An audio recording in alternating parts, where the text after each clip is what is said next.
Naam, salamu alaikum wa rahmatullahi wa barakatuh. Ndugu yangu, hebu naomba insha Allahu taala nisikilize kidogo, afu sikiliza au mashekhe wanaofuatilia hapo. Mtume sallallahu alayhi wasallam anasema kwamba almar'u ma man ahab, mtu atakuwa na wale ambao anawapenda.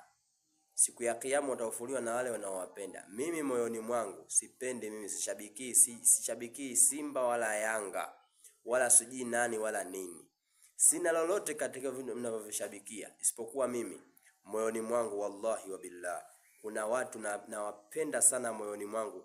Tena muomba Allah subhanahu wa ta'ala watu hawa awafishe hali ya kuwa wana imana, awathibitishe katika kauli thabit, na siku ya kiyama Allah subhanahu wa ta'ala nifufuliwe nao watu hawa, kwa sababu ni watu wa khair, ni watu ambao wametangaza dini, ni watu ambao bado wanazidisha kuitangaza dini, na ni watu ambao wanafanya msaada mkubwa katika ulimwengu huu. Hebu wasikilize hao, afu nitakuambia baadaye. Asunu irdi bimali la udannisuhu la barakallahu ba'da al-irdi fil mali. Anasema mshairi, mimi nachunga heshima yangu kwa kupitia mali yangu. Yani yale mali yawe ni sababu ya mimi kuichunga heshima yangu, isiwe ni kinyume. Itakuwa na maana gani irdi ikishaharibika upate mali baada yake? Mali hayo yana maana gani? Leo ni mimi nimetoka thanawi mwalimu. Nilipotoka thanawi kuna hadithi ya Mtume niliisoma pale. Sijui kama nilivyoelewa mimi sahihi au sio sahihi. Utanisaidia hapo na unapoendelea, kwa sababu wewe mwalimu hizi kila siku unachezea. Mtume anasema hivi, sikilizeni wanafunzi wenzangu.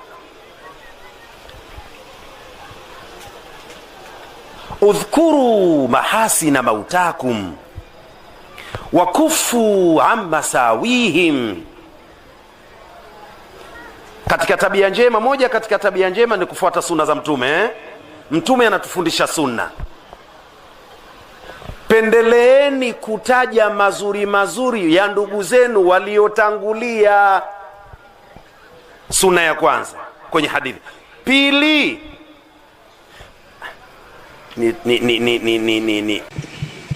kitu kikubwa sana cha kukiiga kwa Mtume sallallahu alayhi wasallam,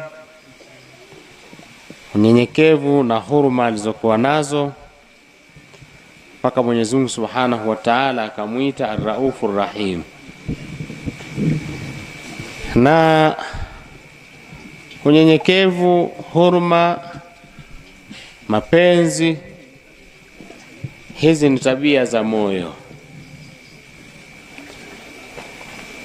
ni matendo ya kimoyo, ni sifa za moyo.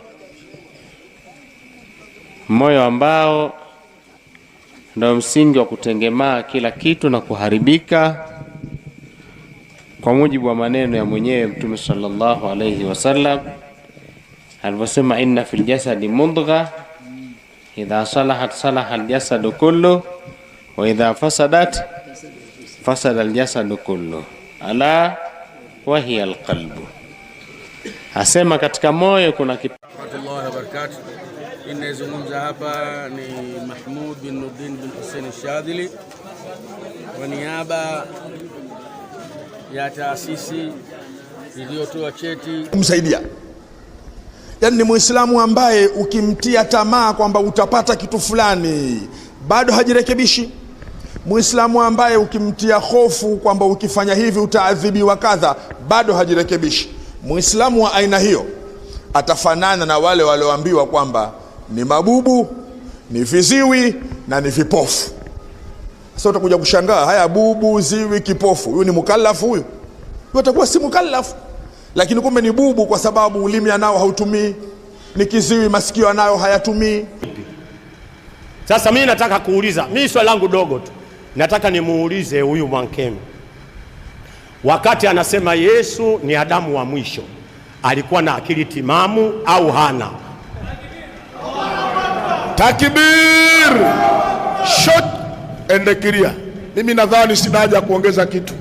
Swali limesikika. Naam, ndugu yangu, naona umeona hao mashehe hapo. Wapo mashehe wengi ambao sijaweka hapo, kina Sheikh Al-Hadi, shehe wa mkoa, kina Sheikh Izuddin, wapo mashehe wengi, kina Sheikh Subuki, wapo mashehe wengi ambao sijaweka hao bwana. Mimi moyoni mwangu najisikia raha sana nikisikia na saa zao na wakizungumza. Tena muomba Allah subhanahu wa ta'ala tu hao, Allah awafikishe kila la khair na aongezee nyumuri zao, wafe hali ya kuwa wametufidisha, wametupa faida nyingi. Shehe wetu Sheikh Muhammad Idi, Mwenyezi Mungu amrehemu inshallah taala huko aliko, na muomba Allah subhanahu wa ta'ala msamehe inshallah. Mimi hao ndio vipenzi vyangu. Sasa ndugu yangu, wewe unampenda nani? Assalamu alaikum warahmatullahi wabarakatuh.